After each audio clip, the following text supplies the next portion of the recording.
Welcome to For the Rest of Us podcast. Ta falcha roiv. Ismisha Julian, your host.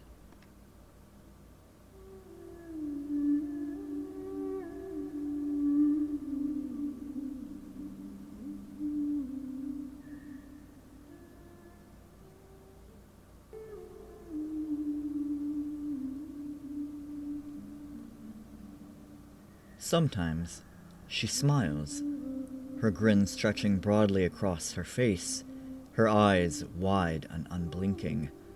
Sometimes she grimaces, and this you could understand, as her ribs, carved deep within the stone of her body, stick out, pronounced. Her lips are wrinkled and aged. Her breasts are wizened, pendulous. Often there is no hair on her head. She is a hag.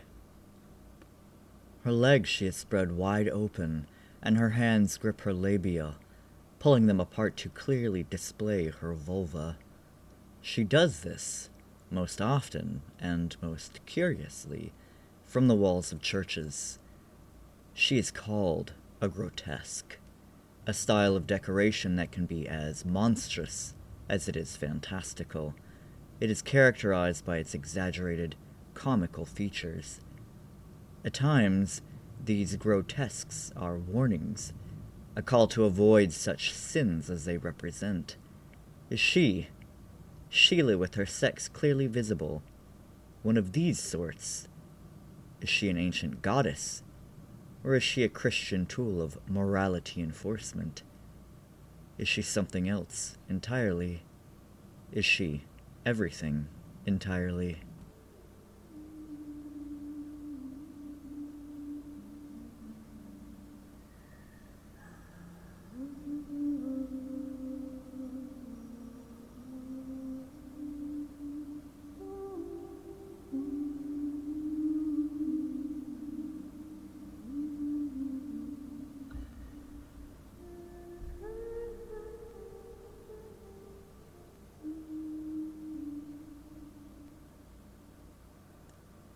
The type of carving categorized as Sheela na gig is found predominantly in Ireland, from which she gets her name, with 115 listed as having been identified, but she exists in the rest of those isles as well as continental Europe.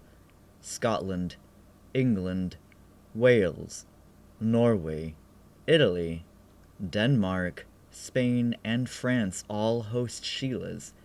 Her widespread presence in these places suggests a continental origin, perhaps arriving in England and Ireland with Norman conquerors. She's often associated with churches, particularly of Romanesque design, a style which originated in France. But she can be found in a variety of locations: stables, towers, castles, low walls that border a town. Wherever she is now, she was often not originally from.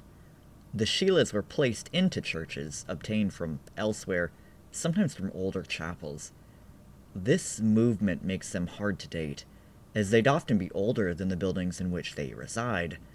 The consensus puts them between the 11th and 15th century. The stone carvings themselves are not ancient at all. It is possible that the concept is. That would depend on her purpose. Because of their presence on churches, one theory to their ultimate meaning was that of morality. In this theory, their function was to promote chaste living via pictography to a largely illiterate population. There are other scenes in this vein of warning, those depicting hell, for example. Some of the grotesques are men, displaying their penises or their anuses. Some engage in anal sex. This moral dictation, however, could not have been possible in instances where the Sheela was placed outside of public view. In Oxford, in the old Saxon tower of the Church of St. Michael at the North Gate, she stood far beyond a human's view, near the belfry windows, looking out over the gate. A hint to another function of hers. Many of the Sheelas in Ireland were high up on towers, or hidden to some extent. If they cannot be seen, they cannot reinforce morality through pictorial displays.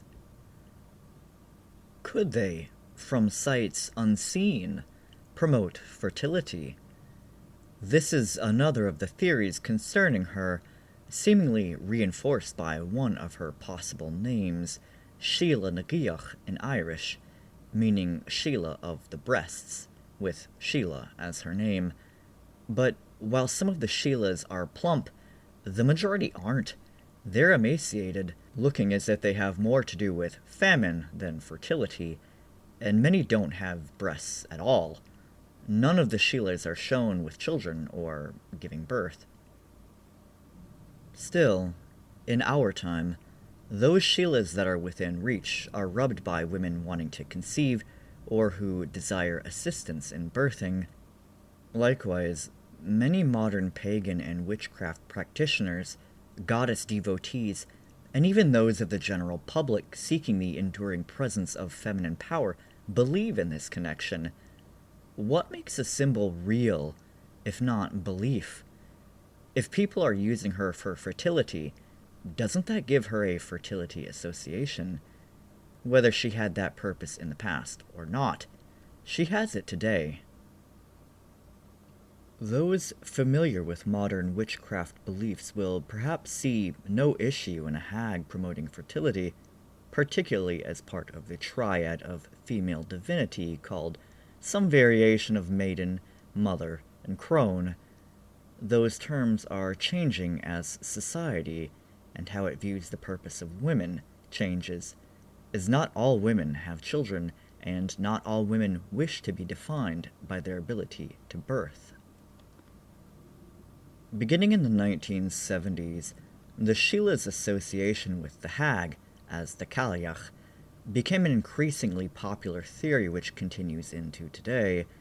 Anne Ross, in her article The Divine Hag of the Pagan Celts, which featured in the work The Witch Figure, Folklore Essays, from 1973, laid this theory out, writing that the Sheelas were, in their ancient conception, a land goddess in her hag form, such as we discussed in the Cailleach episode. Ross's explanation to their presence in religious buildings was the Christianization of pagan motifs, which can be seen across the religion in every culture it touches. Here, Ross said, the hag was purified, blessed, and made to serve this new religion. According to the Sheela na Gig project, there is little evidence for a pagan connection. Those stone Sheelas are, themselves, stemming from the medieval age. There is, however, a similar concept and design in the pagan world in the goddess Baubo. A Greek companion to Demeter, Baubo comforted the goddess who was grief-stricken at the loss of her daughter, Persephone, lifting her skirts to make Demeter laugh. A Baubo figure was found in France, a land we know had Sheilas. Baubo is comical and grotesque, with exaggerated features, like Sheela herself. But Baubo does not appear in hag form, and likely does not share all of her functions. Baubo is associated in part with fertility, not only because of her exposed genitalia, but perhaps because of her association with Demeter and Persephone. According to Ross, not only was the Sheela responsible for such fertile growth, their protection of that growth was her purview. From their hidden homes, the Sheelas warded and protected against evil. The devil and his demons were known to be terrified of the vulva, according to French lore. A pair of companion pieces from the 17th century demonstrate this. In the poem by Jean de La Fontaine, The Devil of Pope Fig Island, and accompanying drawing of the same name by Charles Eisen. Devils delight in making trouble, targeting even the smallest of towns, such as that described in the poem. Pope Fig is the name of the island whose inhabitants were punished for their crime of vaunting a fig. The devil was given the spot and sent his minion, who demanded the town's crops. One man, Phil, tried to deceive the imp, giving it the rubbish bits, the stems and leaves, but it wasn't deceived for long and resolved to punish the man. That man hid himself in a tub of holy water, while his wife, Peretta, confronted the imp. Her hair, wild and tangled, and her appearance askew, she told the demon that her husband had beaten her and gashed her with his claw. That deep gash she quickly showed the imp. She lifted her skirt. It, horrified, fled, and did not return. Here's the last verse of the poem. Peretta at the house remained to greet the lordly devil whom she hoped to cheat. He soon appeared, when with dishevelled hair and flowing tears, as if o'erwhelmed with care, she sallied forth and bitterly complained how oft by Phil she had been scratched and caned. Said she, "The wretch has used me very ill, of cruelty he has obtained his fill. For God's sake try, my lord, to get away. Just now I heard the savage fellow say, he'd with his claws your lordship tear and slash. See, only see, my lord, he made this gash," on which she showed, what you will guess, no doubt, and put the demon presently to rout. Who crossed himself and trembled with affright, he'd never seen nor heard of such a sight, where scratch from claws or nails had so appeared.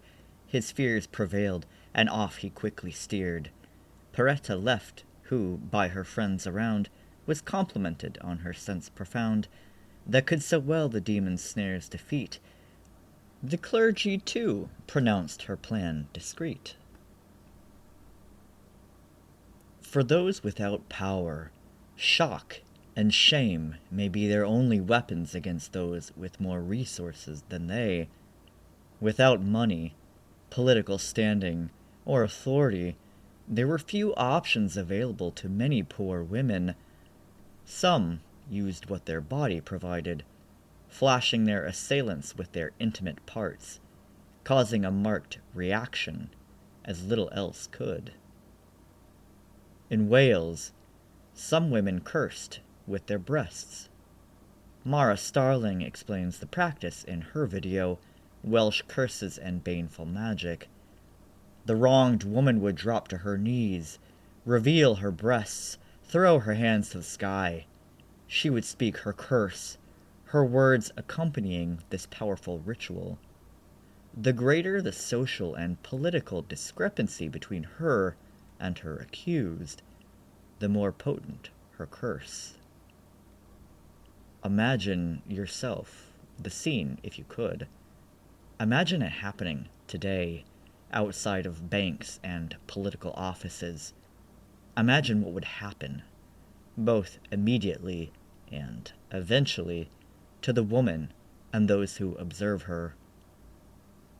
It is unavoidably shocking, crossing several boundaries set down by these societies.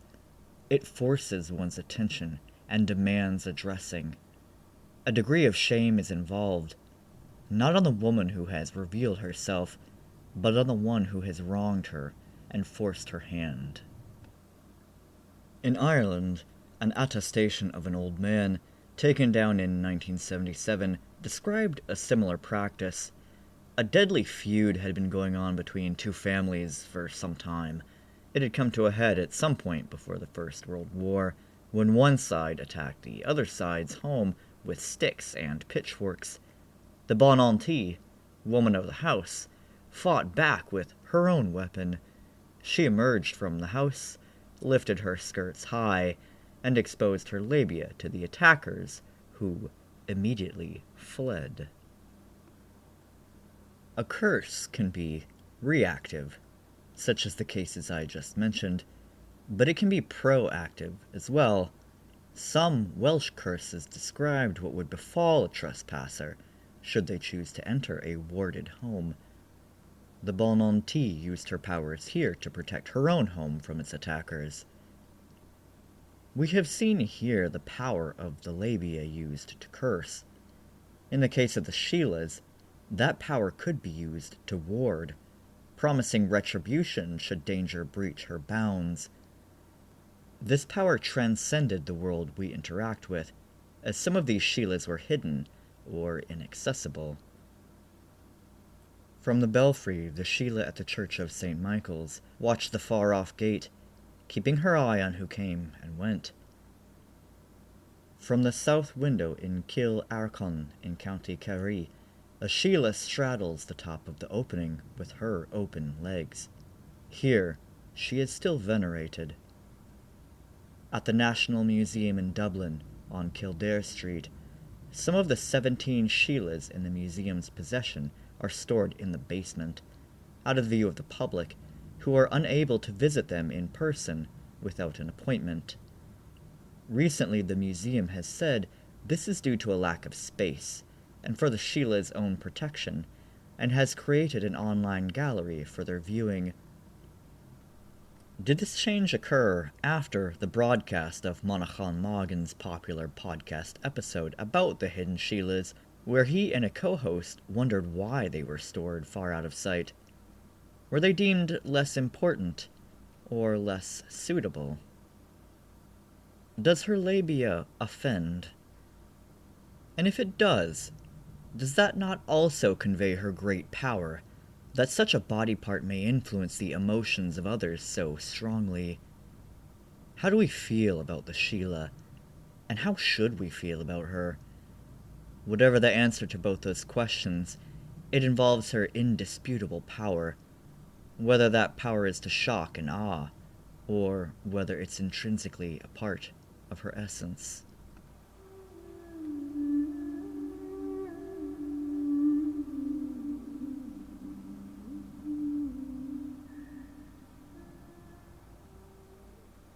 Gishnaya Kharja, Tasulam Grwan Shiv Salta, some podhurl show, Agus go my Shiv Rash. Well, that's it. I hope you enjoyed the podcast, and I hope you'll be back. Slán Gafol.